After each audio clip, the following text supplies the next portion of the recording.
నమస్కారం. నా ఈ ప్రయత్నం మీకు నచ్చినట్లయితే గనక మన ఛానల్ని సబ్స్క్రైబ్ చేసుకొని పై జాబితాలోని మరిన్ని వీడియోలను చూడటం ద్వారా మీ నైపుణ్యాలను, జ్ఞానాన్ని కూడా అభివృద్ధి చేసుకోవడానికి ప్రయత్నించండి. జై Hind.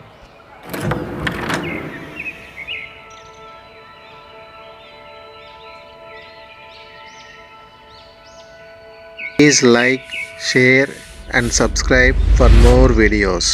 Thank you. Defending a rook and pawn versus rook ending is no easy task. It's all too easy to get pushed to the edge of the board and find yourself in a hopeless situation, just like this position.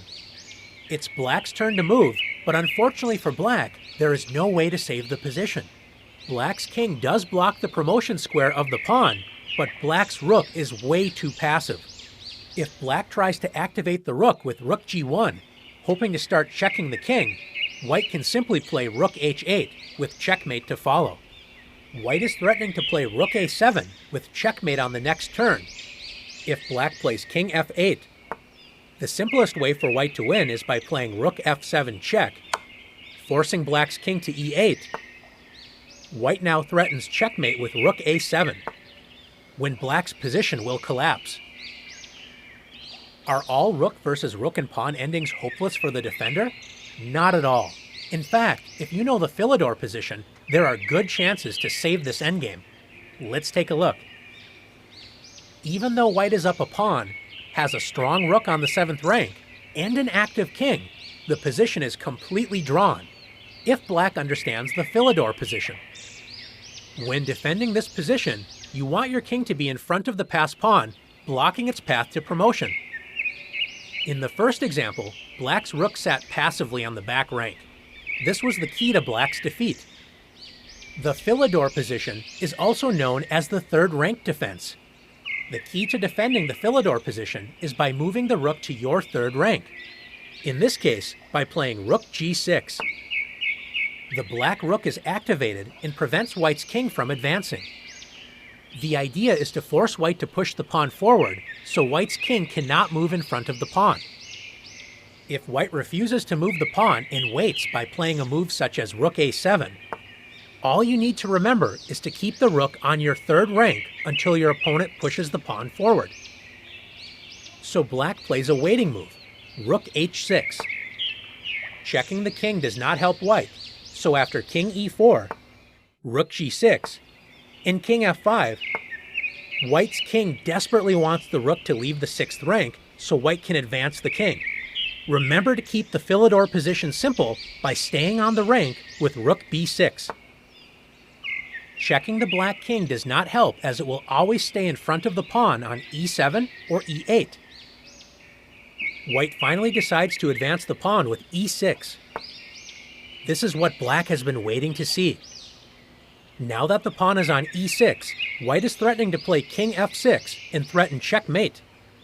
Only when the pawn advances to the same rank as the rook, and only then, black now moves the rook to white's first rank with rook b1. Now that the king cannot hide in front of its pawn, black's rook is prepared to attack the king with multiple checks. After king f6, rook f1 check, king e5, rook e1 check, black's rook continues to shadow the white king with checks. After king d5, rook d1 check. If the king moves away from the pawn, such as with king c6, black's rook can continue to check the king, but the simplest move is to attack the pawn with rook e1. If white protects the pawn with the king, black's rook will keep checking the king. White cannot make any progress and the game is drawn.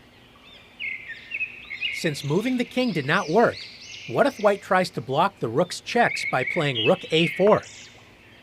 After rook f1 check and rook f4, black can simply trade rooks with rook takes f4, king takes f4, and king e7, entering a completely drawn king and pawn ending.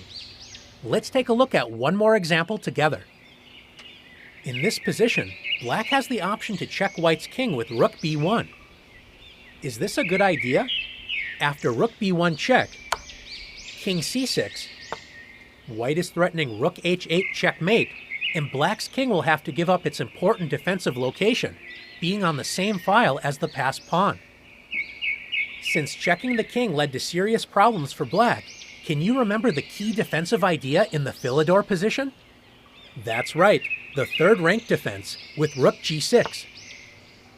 The rook is now guarding black's third rank and will move back and forth on that rank until sooner or later white advances the pawn with c6.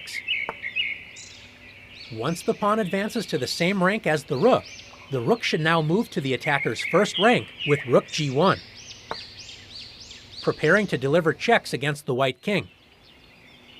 Since white's king cannot hide in front of the passed pawn, the game is once again drawn.